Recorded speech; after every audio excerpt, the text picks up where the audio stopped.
So Talking Heads, Stop Making Sense. Why is this on your top 5 list? Oh, because when I was growing up, Talking Heads were the coolest thing on the radio, period. There was no ifs, ands, or buts about it. The first time I heard Burning Down the House, I heard Burning Down the House before I heard a Once in a Lifetime. And I couldn't believe it. And I was hearing it coming out of the radio in Sudbury, and I was in high school. And I had friends around me that were listening to Talking Heads, and they were big fans of it, but I hadn't really either gotten into it yet or whatever. I wasn't that aware of it, but I heard Burning Down the House and I thought, holy crap. I don't even know how to explain this. This is incredible. And of course, by the time I hear them, they've already got, 5, 6 albums under their belt or something. So they're a well-oiled machine. And I went out and bought Speaking in Tongues, and Speaking in Tongues for me is just a brilliant record from beginning to end. And that, of course, led to me hearing Once in a Lifetime. But the first time I heard Once in a Lifetime, I actually heard it on the Stop Making Sense CD. So I don't think I'd heard it, the actual version of it. And I just fell in love with that CD. But the thing about, by the time I heard them, they had a whole bunch of records out. But their catalog to me is so much better than just the record that I was listening to. That the thing about Stop Making Sense is that it there's a period that I really, really love, right? The Remain in Light, Speaking in Tongues period of Talking Heads is the part that I absolutely love. I like the stuff before it, I like the stuff after it, but that is for me everything. And so this focuses on all of these songs that they've written before either of those two records, including songs that they've written on both those two records. It's long enough that it can encompass all of it, but they do it in a style where they were there, where it's very much in keeping with where they were at when they did Speaking in Tongues musically. So instrumentally, it made a lot of sense. By that time, the band was that slick and they could do it. And then, of course, I saw the movie for it and I just lost my mind completely. And I was like, this might be the coolest concert video anybody ever does, let alone this is whatever. And so that's why that record means so much to me. It's because that band meant a lot to me. But that was the sort of the point where it all clicked. I kind of went, oh, it all snapped into focus and made absolute sense. And they packaged it in a way that made sense because it sounds like even Psycho Killer and those songs, which were done much earlier, feel like, or like during wartime or whatever, they feel like the way that they were presenting music when they did Speaking in Tongues.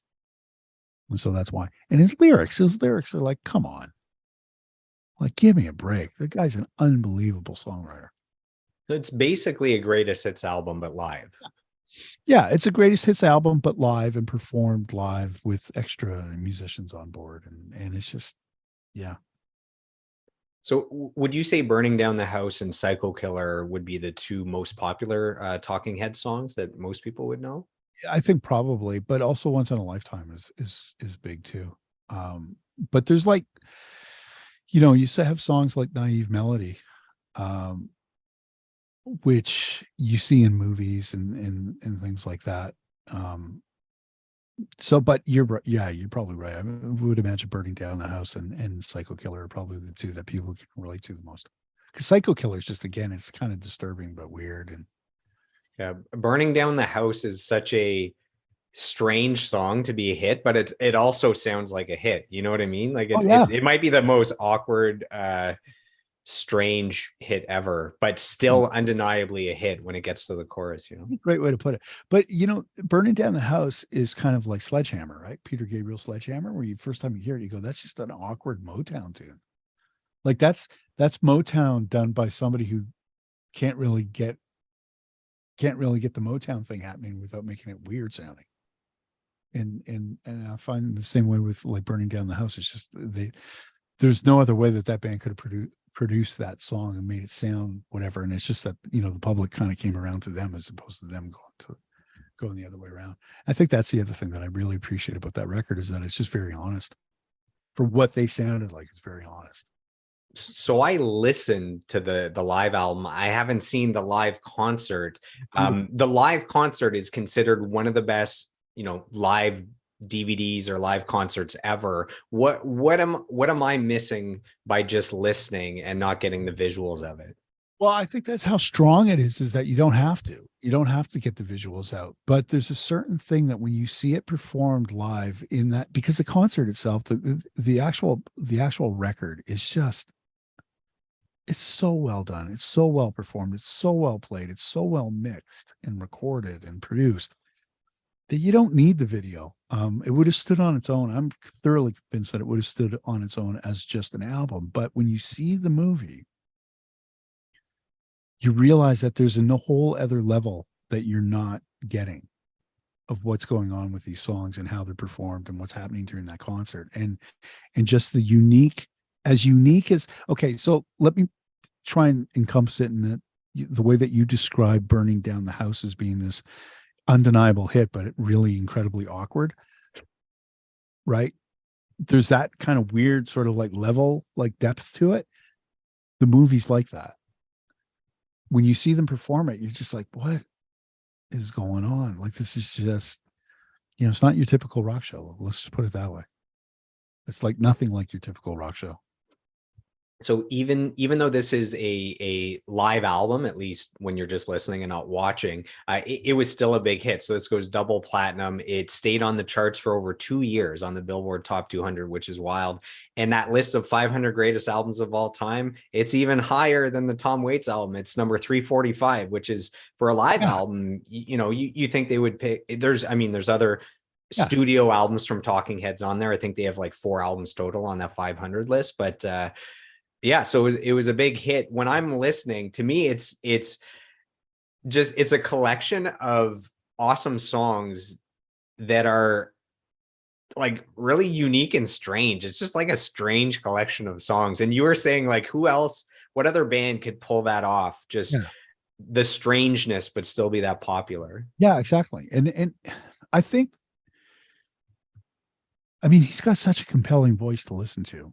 And his delivery is so honest, even though it's weird and quirky and whatever. It's just really, really honest, and there's no pretense to any of it. But it just goes to show you how important groove is. Like, groove is so important in that band. Grooves, man. Those guys are, it is stiff. It's a stiff groove, but it is a groove. And Tina Weymouth, what a bass player. Like, I don't even know how to explain it. She writes bass lines with like 2 notes, and they're the best bass lines you ever hear. So, yeah. Was this the album you were saying there's something about the key signatures? There's lots of changes in key signatures, or no. That was shocking of how you can actually get through all the different keys that smoothly. No, God, no. That's Talk. So I'm mixing. This is what's funny is you gave me your favorite albums, and there was Talk and then Talking Heads, and I was like, oh, you just like the Talk bands. I thought July Talk would be another one. Yeah, right. So I'm mixing up your comment about Talk instead of Talking Heads. Oh, I do. July Talk have a song called Guns and Ammunition or something? Yeah. There's a guy singer and a girl singer, and the guy's voice is like Crash Test Dummies low, like super low. And kind of like gruff, like Tom Waits, right? Yeah. No, they had a song, I think it was Guns and Ammunition. I thought it was really cool. So yeah, we can forget about the key signatures because we're on to a different that's album. Definitely Talk. That's, in fact, that's living in another world, but they do it all the time. It's crazy. All good. So I have 3 reviews that I thought you would enjoy for this album, and then we'll wrap up. So Empire says it's a bona fide classic, a perfectly measured snapshot of a widely loved and respected band playing at the height of their powers. No other band could do this. No other music movie soundtrack sounds this good. So that's Empire.